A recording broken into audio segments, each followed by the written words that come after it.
श्री विदुर जी एवं विदुरानी जी की कथा। भगवान के प्रिय भक्त मांडव्य ऋषि के शाप से यमराज जी ने ही दासी पुत्र के रूप में धृतराष्ट्र तथा पांडु के भाई होकर श्री विदुर जी जन्म ने लिया था। यमराज जी भागवताचार्य हैं। अपने इस रूप में मनुष्य जन्म लेकर भी वे भगवान के परम भक्त तथा धर्मपरायण ही रहे। विदुर जी महाराज धृतराष्ट्र के मंत्री थे और सदा इसी प्रयत्न में रहते थे कि महाराज धर्म का पालन करें। नीतिशास्त्र के ये महान पंडित और प्रवर्तक थे। इनकी विदुर नीति बहुत ही उपादेय और प्रख्यात है। जब कभी पुत्र स्नेहवश धृतराष्ट्र पांडवों को क्लेश देते या उनके अहित की योजना सोचते, तब विदुर जी उन्हें समझाने का प्रयत्न करते। स्पष्टवादी और न्याय का समर्थक होने पर भी धृतराष्ट्र इन्हें बहुत मानते थे। दुर्योधन अवश्य ही इनसे जला करता था। धर्मरथ पांडु के पुत्रों से ये स्नेह करते थे। जब दुरात्मा दुर्योधन ने लाक्षा भवन में पांडवों को जलाने का षड्यंत्र किया, तब विदुर जी ने उन्हें बचाने की व्यवस्था की और संदेश भेजकर युधिष्ठिर को पहले ही सावधान कर दिया तथा उस भयंकर ग्रह से बच निकलने की युक्ति भी बता दी। सज्जनों को सदा न्याय एवं धर्म ही अच्छा लगता है।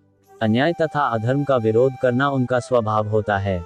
इसके लिए अनेकों बार दुर्जनों से उन्हें तिरस्कृत तथा पीड़ित भी होना पड़ता है। विदुर जी दुर्योधन के दुष्कर्मों का प्रबल विरोध करते थे। जब कौरवों ने भरी सभा में द्रौपदी को अपमानित करना प्रारंभ किया, तब वे रुष्ट होकर सभा भवन से चले गए। पांडवों के वनवास के समय दुर्योधन के भड़काने से धृतराष्ट्र ने विदुर जी को कह दिया, तुम सदा पांडवों की ही प्रशंसा करते हो, अतः उन्हीं के पास चले जाओ। विदुर जी वन में पांडवों के पास चले गए। उनके चले जाने पर धृतराष्ट्र को उनकी महत्ता का पता लगा। विदुर से रहित अपने को वे असहाय समझने लगे। तब दूत भेजकर विदुर जी को उन्होंने फिर बुलाया। मानापमान में समान भाव रखने वाले विदुर जी लौट आए। पांडवों के वनवास के 13 वर्ष कुंती देवी विदुर जी के यहाँ ही रही थी। जब श्री कृष्णचंद्र संधि कराने पधारे, तब दुर्योधन का स्वागत सत्कार उन्होंने अस्वीकार कर दिया। उन मधुसूदन को कभी ऐश्वर्य संतुष्ट नहीं कर पाता, वे तो भक्त के भाव भरे तुलसीदल एवं जल के ही भूखे रहते हैं। श्री कृष्णचंद्र ने धृतराष्ट्र, भीष्म, भूरिश्रवा आदि समस्त लोगों का आतिथ्य अस्वीकार कर दिया और विदुर जी के घर वे बिना निमंत्रण के ही पहुंच गए। विदुर के घर आए श्री कृष्ण। अपने सच्चे भक्त का घर तो उनका अपना ही घर है। विदुर के शाक को उन त्रिभुवनपति ने नैवेद्य बनाया। विदुरानी के केले के छिलके की कथा प्रसिद्ध है। महाभारत के अनुसार विदुर जी ने विविध व्यंजनादि से उनका सत्कार किया था। विदुरानी के केले के छिलके की कथा प्रसिद्ध है, सबसे ऊंची प्रेम सगाई।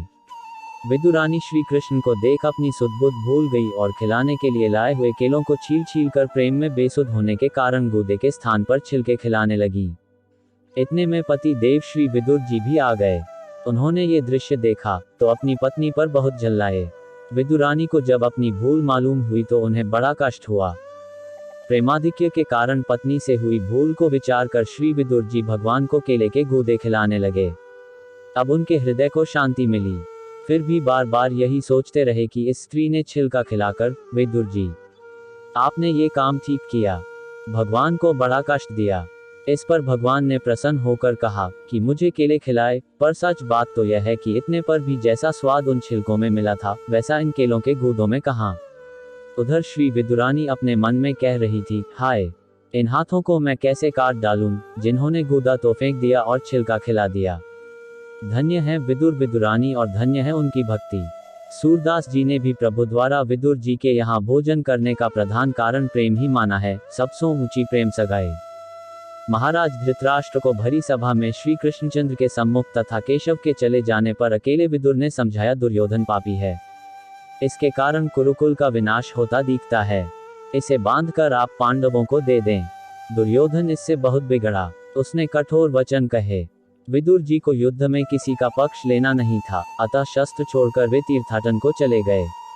अवधूत वेश में वे तीर्थों में घूमते रहे। बिना मांगे जो कुछ मिल जाता वहां खा लेते। नंगे शरीर कंद मूल खात हुए वे तीर्थों में लगभग 36 वर्ष विचरते रहे। अंत में मथुरा में इन्हें उद्धव जी मिले। उनसे महाभारत के युद्ध, यदुकुल के क्षय तथा भगवान के स्वधामगमन का समाचार मिला। भगवान ने स्वधाम पधारते समय महर्षि मैत्रेय को आदेश दिया था विदुर जी को उपदेश करने का। उद्धव जी से यह समाचार पाकर विदुर जी हरिद्वार गए। वहां मैत्रेय जी से उन्होंने भगवदुपदिष्ट तत्व ज्ञान प्राप्त किया और फिर हस्तिनापुर आए। हस्तिनापुर विदुर जी केवल बड़े भाई धृतराष्ट्र को आत्मकल्याण का मार्ग प्रदर्शन करने आए थे। उनके उपदेश से धृतराष्ट्र एवं गांधारी का मोह दूर हो गया और वे विरक्त होकर वन को चले गए। विदुर जी तो सदा से विरक्त थे। वन में जाकर उन्होंने भगवान में चित्त लगाकर योगियों की भांति शरीर को छोड़ दिया।